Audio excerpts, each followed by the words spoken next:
Man, Hi man, what's what? up? I'm doing good. Uh, What's your YouTube channel name? Nick does vlogs. Okay, very fine.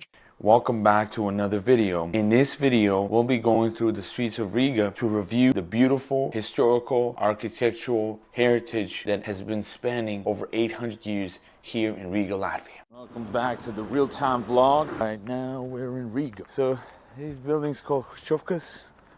Here, they're 5 floors.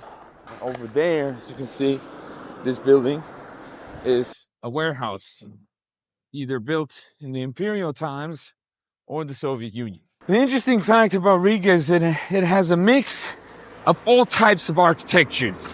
Minimalistic modernism, special Soviet projects that are built in the Soviet Union here in Riga because Latvia was the fancy regions of Soviet Union. And because of that, builders could build special projects.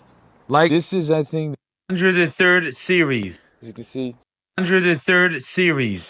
So, this building is called modern minimalism. Why? It's basic, but it looks more modern because it can have a bigger glass window.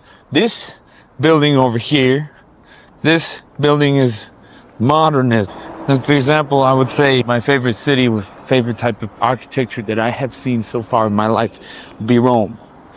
Rome has Asian type of style buildings, and they don't have any skyscrapers. As you can see, pre-war building, or could be a Stalinka, but the difference between a Stalinka and a pre-war building is that Stalinka buildings, as you can see, this big door, they were built after the Second World War, and as you can see, this building was renovated by, what do you call it, financing. So basically, owners, co-owners pay money to get all the building renovated. So yeah. Next thing, talking about the Tornikols region. Say in terms of class, you know, it's a high grade building over here.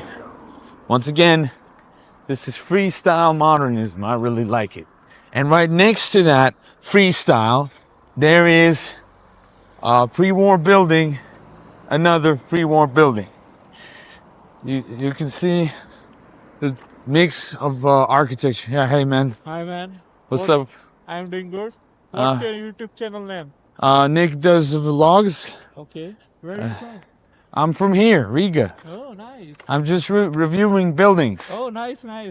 So very good architecture here. Yeah. I really like how Riga has a mix of architecture, like modern architecture. Modern architecture and European one.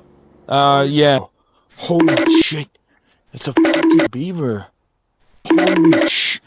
It's a fucking beaver, bro. So right now we are in the We're gonna be reviewing this street. So as I can see right now, there is a lot of pre-war buildings. And what makes these pre-war buildings special, as you can see, some pre-war buildings come with balconies. Some pre-war buildings just come with big windows because Soviet style buildings, they have smaller windows because the emphasis then was minimalism. And then you can see over here, there is no trace of minimalism. It is different. You can see the entrance doors, they're bigger. And what you will notice if you go inside of, if I can see, you see, over there is a bigger staircase, which is called a renovated pre-war building. What makes Silent Center special is kind of like its centers, but it's more silent. There's more silence here. A new complex is there, an apartment selling right now, probably for a good price. And the pure emphasis on these buildings is the fact that there is a mix. Let me show you again. Example. As you can see, there are balconies. And let me show you a renovated apartments building's parking yard area. This is probably co-owned and owned by multiple people and even has a traffic light. As you can see, this is how it looks like here inside. These are renovated, and as you can see, these ones have AC heating. It seems to me that this is renovated pre-war buildings with a modernism, because you can see that there is glass-made balconies and glass-made entrance doors, as you can see. So this is modernism. But so we just saw a mix of the yard of the modern renovated pre-war building. Usually these staircases look like this. See, bigger staircase. Thing what describes an apartment built in the Soviet times is that it's usually smaller. There's limitations to every room. every room has a conservative view. It's just like, oh, this room can't do anything else but just, this is just the kitchen, this is just the toilet, this is just the shower. There is minimalism in Soviet Union, like it's Spanish-inspired minimalism. As you can see, it has a really beautiful balcony, which is really beautiful. It is really nice for the person there to live because you got the balcony over there, right on the top side. Would you like to stay the night In a house that it cleans after you? Well, all reservations are out now for September. VRBO, booking, Airbnb.com, SS.com. Get your reservations now before someone else gets them. Thank you. And then you got the banning in English, it's called the attic. And what's interesting is that these buildings differ by floor size. I'm going to go in a yard. It's a pre-war building. So I could showcase to you what it looks like of a pre-war building, place, yard. It's not renovated. Look at this beautiful building. Now imagine how beautiful this building would be if it was renovated. My building used to have the same entrance door. So you go here, you put an iron handle cord, boom, then you get in. Exactly. Imagine how cool this building would be. This building right here. This building, how cool it would be if it was renovated. I think it would be fucking awesome, man. And unfortunately, it's probably one co-owner who's like, yeah, I'm not gonna renovate it, buddy. Like, what the fuck? And the apartment might be nice, whatever. Yeah, this is real nice. I like these reviews. As you can see, I like these type of reviews because we get to see buildings, everything real nice. Yeah. Another entrance to a pre-war building, mixed, not renovated. So, someone tell me please why the fuck there's a chair on the goddamn wall? I mean, what the fuck? Review example again, a yard. Yes, we can go in this yard, as you can see, street not renewed, some old entrance door, a really beautiful building. Once again, it's big windows, and it seems to me that the owners in this place renovated themselves, which is really interesting, by the way. This is once again still Strelnik, which makes me think it's like, whoa, this block in the street is really huge. And if you haven't seen my Munich video that I posted last previous upload, then in that video, I talked about the fact that Munich buildings are much bigger than in Riga. And then Riga is just in general a smaller city.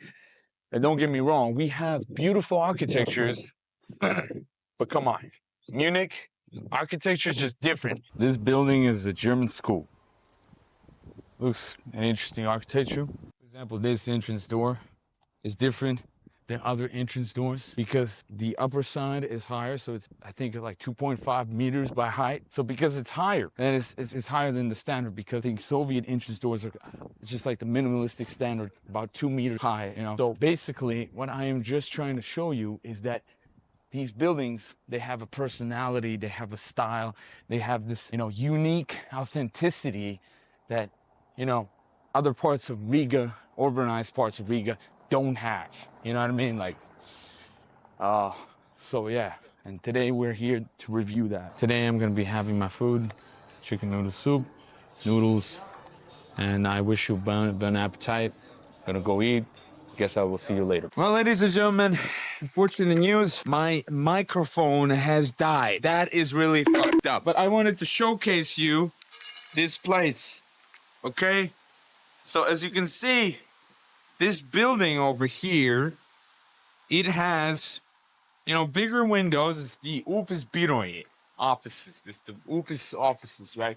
And what you can see is that the windows are bigger. You would not like to live here next to the road, right? If you're like here, and then the road is over there, right? You would not like to live next to the window that is huge, and there's no privacy. So this is more of a, I think, warehouse, offices, So I just want to show you and showcase like the difference between like private houses and commercialized buildings. So clearly, commercialized buildings will not have things like beds, which is obvious.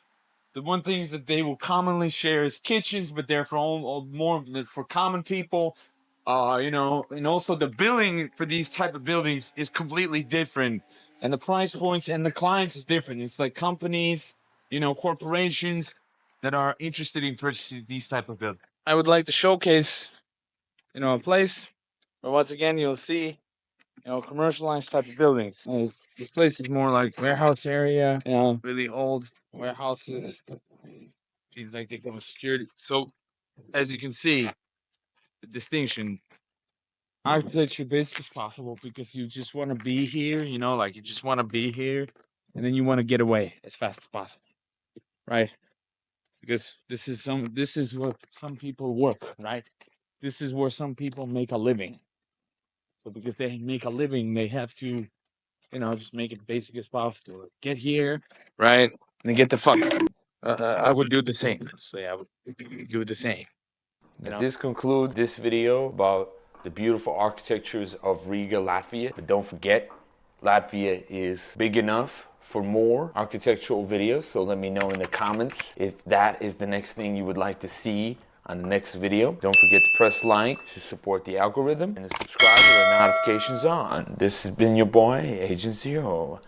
See ya. Wanna be ya.